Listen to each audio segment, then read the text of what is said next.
Hi, I'm Wes Allen with DM Tales.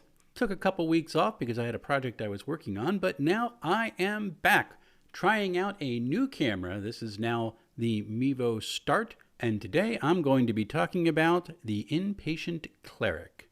Let's roll it.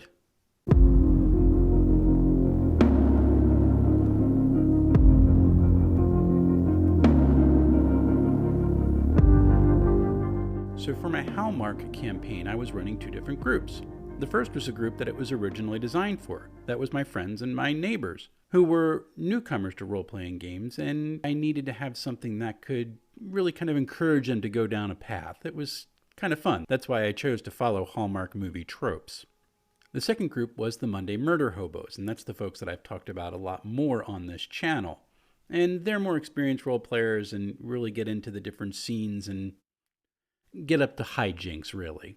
But the Friday group has also been rather entertaining, and when we got done the original Hallmark adventure, they decided they wanted to continue on and see what else was out there in the forest, and so off they went. They were given a commission by the local baroness to go out and root out where this evil mining consortium might still be having operations trying to undermine the well-being of the barony.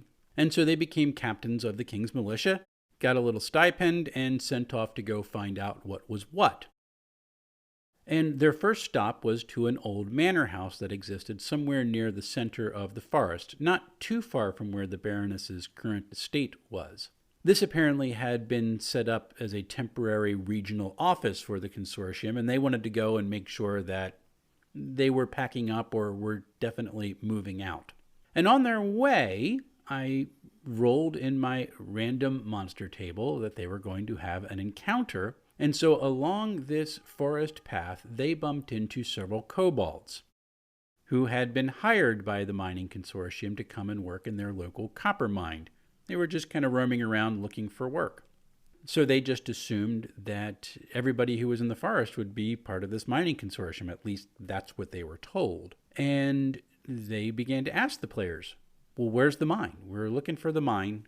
Got a little bit turned around. We're not used to being above ground. So you know where the mine is? Can you point us in the right direction? And the players were just like, what mine? We have no idea where there's a mine. We're not here to talk about a mine. But the kobolds kept on pushing them. Listen, we just needed some directions. Can you help us out here? Really? And finally, one of the players decided, instead of saying, listen, I'm sorry, we can't help you, we don't know where the mine is, he tried to intimidate the kobolds and be like, okay, listen, you're ticking me off. We don't know where the mine is. We've told you that we have no idea what's going on with the mine or where there is a mine around here. And if you don't get out of our way, we're going to punish you. So I said, all right, roll an intimidation check. This could have been pretty interesting. And he rolled an intimidation check, and I think he rolled like an 8, which even though kobolds are not that strong, it kind of failed. And so now, instead of being a little bit pushy and looking for directions, think aggressive tourist, they decided they were now going to become angry and aggressive. Not necessarily violent, but more like, like the offended, oh, what? You can't help me? You too good for me? And so that's the persona they took on. Listen, we're just looking for some directions here. You don't have to be rude about it. Just tell us where the mine is. If you don't know where the mine is, and that's where they're going on.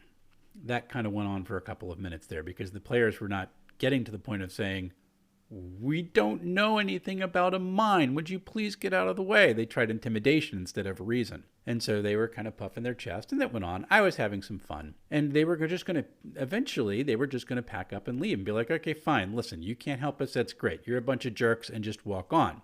But before I could get to that point, my wife, who is playing the cleric Crannel Hayfield, was sitting in the back, and she just had enough.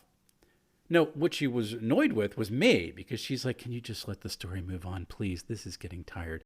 But it fit into her character, because her character is a city girl, doesn't want to be out in the country, is a little bit annoyed that the party is sticking around in this little podunk town that the head of the party is from. And here she is now stuck in the woods talking to these kobolds who are being rather rude, and she just has had it. So before I can say, okay, the kobolds finally go, poof, and they just walk away, my wife calls out in the chat, can I just fire my crossbow at them? I'm done. Sure, you can do that, I suppose. I mean, it's not really a cleric maneuver, but whatever. So she does. She pulls out her crossbow and just fires at the kobold who is talking to one of the party members. This would have been really interesting if she had hit, but it was fascinating because she missed wildly. Crossbow bolt goes shooting off into a nearby bush. And now I'm just getting ready to say, roll initiative. And my wife goes, oh, I'm so sorry, sir. That wasn't aimed at you. There was something in the bushes over there, and so I was aiming at that. I didn't want you to get jumped on by something that was in the bushes. Okay, so my wife was annoyed with me. The character's just annoyed with being in the forest and decides to do something about it. And when she fails, she got into the role playing. There was this moment where she becomes Crannel. This is what Crannel would say in that situation because, oh no, I've just ticked off this kobold. Even though they're not that tough, she doesn't know that. And I said, fine, you know what? Roll a deception check. And she rolls a 2. And so then roll initiative. And they had a little minor speed bump on their way to the local regional office, where they got into a whole nother set of hijinks. But to me, that was all really cool to see how someone's reaction around the virtual table was interacting with the way she was playing her character and how it all meshed together with how this character was coming into being inside this campaign. And it became this incredible moment of role-playing. My wife still insists to this day that she was really just annoyed with me, which I just find hysterical. But the fact that she just jumped right into the character and took it from that point on really was encouraging to me that this was a genuine role-playing session. It's moments like that that make role-playing games so much fun, so entertaining, and give us all these wonderful tales to tell. Next week, I'm going to switch back and talk a little bit more about the Monday Murder Hobos and some of the hijinks they've gotten into when they were first introduced to the local tavern known as the Pickled Cookie Inn. Until then, happy playing, everyone.